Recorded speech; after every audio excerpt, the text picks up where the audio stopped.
দর্শক, আমরা দেখতে পাচ্ছি বাংলাদেশের টিম বাস ইতিমধ্যে মাঠ থেকে বেরোচ্ছে এবং লিটন কুমার দাসকে দেখা যাচ্ছে কানে হেডফোন দিয়ে চিল মোডে গান শুনতে।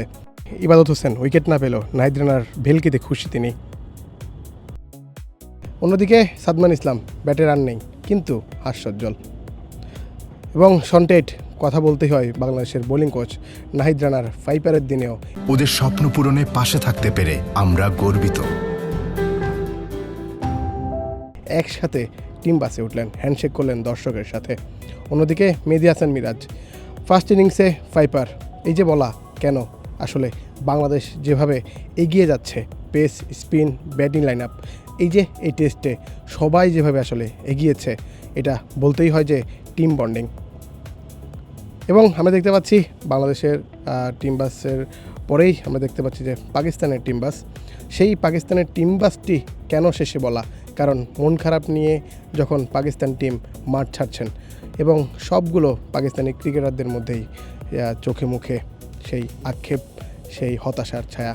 কারণ বাংলাদেশ যেভাবে ঘরের মাঠে ডোমিনেট করেছে পাকিস্তানের সেই সামর্থ্যের বিগত সময়গুলোতে পাকিস্তান যেভাবে বাংলাদেশকে আসলে হারিয়েছে বা হারাচ্ছিল, আসলে সেই জায়গাটায় বাংলাদেশ কিন্তু বলে কয়ে কিন্তু পাকিস্তানকে হারিয়েছে।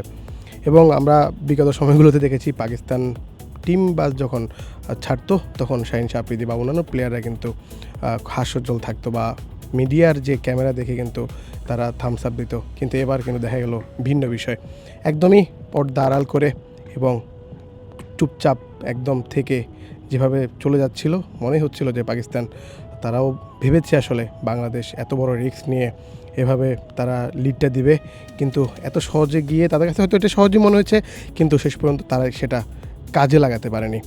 এই যে মাঠ ছাড়া মিরপুর শেরে বাংলা জাতীয় ক্রিকেট স্টেডিয়াম থেকে এই টেস্টের পর সিলেট টেস্টে বাংলাদেশ পাকিস্তান মুখোমুখি হবে। তবে এই যে কড়া নিরাপত্তার মাঝেই কিন্তু তারা এবার শেষবারের মতো মিরপুর ছাড়ছেন। দর্শক, বাংলাদেশের খেলা কেমন লেগেছে অবশ্যই জানাতে ভুলবেন না বাংলাদেশ প্রতিদিনের কমেন্ট বক্সে।